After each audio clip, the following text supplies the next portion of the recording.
வீடுகள் எரிக்கப்பட்டதாக கூறப்படும் 26 முன்னாள் பாராளுமன்ற உறுப்பினர்கள் மற்றும் முன்னாள் அமைச்சர்களுக்கு குறைந்த தொகையில் வீடுகளை வழங்கியதன் மூலம் அரசாங்கத்திற்கு ஏற்பட்ட இழப்புகளை அறவிடுவதில் காணப்படும் சட்ட ரீதியான விடயங்கள் தொடர்பில் கவனம் செலுத்தப்பட்டுள்ளதாக வீடமைப்பு பிரதி அமைச்சர் டி.வி. சரத் தெரிவித்துள்ளார். நகர அபிவிருத்தி, நிர்மாணம் மற்றும் வீடமைப்பு அமைச்சுக்களுக்கான செலவினங்கள் தொடர்பில் இடம்பெற்ற நேற்றைய குழுநிலை விவாதத்தின் போது முன்னாள் பாராளுமன்ற உறுப்பினர்கள் வியத்புர சொகுசு வீட்டு தொகுதியில் குறைந்த விலைக்கு வீடுகளை பெற்றுக் கொண்டுள்ளமை தொடர்பில் வீடமைப்பு பிரதி அமைச்சர் டி.பி. சரத் வெளிக்கொணர்ந்தார். இந்த வீடுகளை குறைந்த விலையில் வழங்கியதன் மூலம் அரசாங்கத்திற்கு 22.5 கோடி ரூபாவுக்கும் அதிகமான இழப்பு ஏற்பட்டுள்ளதாக அவர் கூறினார்.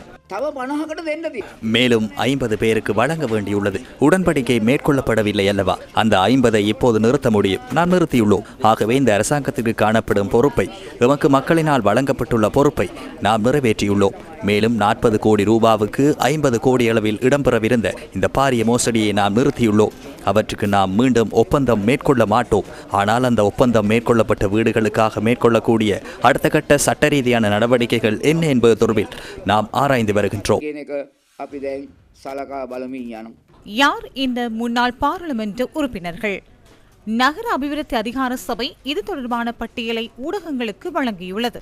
முன்னாள் பாராளுமன்ற உறுப்பினர் பிரசன்ன ரணதுங்க 15 வருடங்களுக்குள் செலுத்த வேண்டிய நிலுவைத் தொகை 11.48 மில்லியன் ரூபாய். முன்னாள் பாராளுமன்ற உறுப்பினர் முகமது முசாமில் 15 வருடங்களுக்குள் செலுத்த வேண்டிய நிலுவைத் தொகை 10.02 மில்லியன் ரூபாய். முன்னாள் பாராளுமன்ற உறுப்பினர் நிமால் பேத்திஸ் 15 வருடங்களுக்குள் செலுத்த வேண்டிய நிலுவைத் தொகை 9.93 மில்லியன் ரூபாய். முன்னாள் பாராளுமன்ற உறுப்பினர் காமினி வலைபுட 15 வருடங்களுக்குள் செலுத்த வேண்டிய நிலுவைத் தொகை 9.95 மில்லியன் ரூபாய். முன்னாள் சபாநாயகர் மஹிந்த யாப்பா அபிவர்தன 15 வருடங்களுக்குள் செலுத்த வேண்டிய நிலுவைத் தொகை 16.07 மில்லியன் ரூபாய். முன்னாள் பாராளுமன்ற உறுப்பினர் காமினி லொக்குகே 15 வருடங்களுக்குள் செலுத்த வேண்டிய நிலுவைத் தொகை 12.54 மில்லியன் ரூபாய்.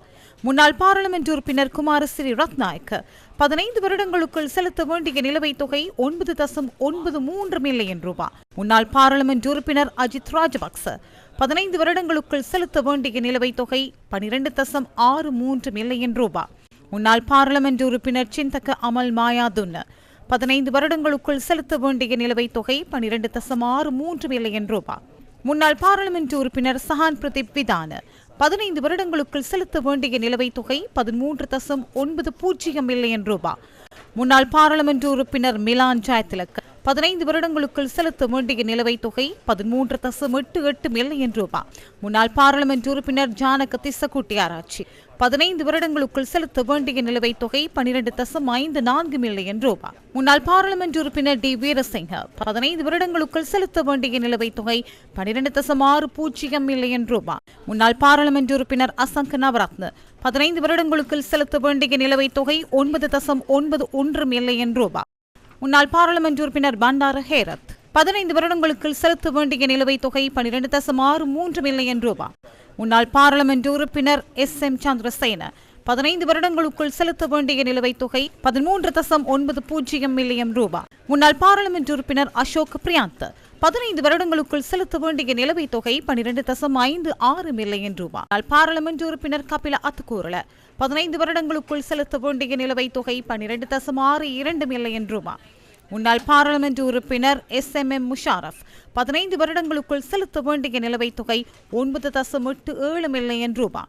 முன்னாள் பாராளுமன்ற உறுப்பினர் பிரேம்நாத் சி தொலவத் 15 வருடங்களுக்குள் செலுத்த வேண்டிய நிலுவைத் தொகை 12.58 மில்லியன் ரூபாய். முன்னாள் பாராளுமன்ற உறுப்பினர் ஷஹான் சைமசிங்க 15 வருடங்களுக்குள் செலுத்த வேண்டிய நிலுவைத் தொகை 13.88 மில்லியன் ரூபாய். முன்னாள் பாராளுமன்ற உறுப்பினர் பியால் நிஷாந்த் 15 வருடங்களுக்குள் செலுத்த வேண்டிய நிலுவைத் தொகை 12.62 மில்லியன் ரூபாய். முன்னாள் பாராளுமன்ற உறுப்பினர் சுமித் உடுகும்புர 15 வருடங்களுக்குள் செலுத்த வேண்டிய நிலுவைத் தொகை 13.84 மில்லியன் ரூபாய். முன்னாள் பாராளுமன்ற உறுப்பினர் குலசிங்கம் திலீப் 15 வருடங்களுக்குள் செலுத்த வேண்டிய நிலுவைத் தொகை 9.97 மில்லியன் ரூபாய். முன்னாள் பாராளுமன்ற உறுப்பினர் சாந்த் பண்டார 15 வருடங்களுக்குள் செலுத்த வேண்டிய நிலுவைத் தொகை 12.54 மில்லியன் ரூபாய். முன்னாள் பாராளுமன்ற உறுப்பினர் லலித் வர்ணகுமார் 15 வருடங்களுக்குள் செலுத்த வேண்டிய நிலுவைத் தொகை 12.54 மில்லியன் ரூபாய்.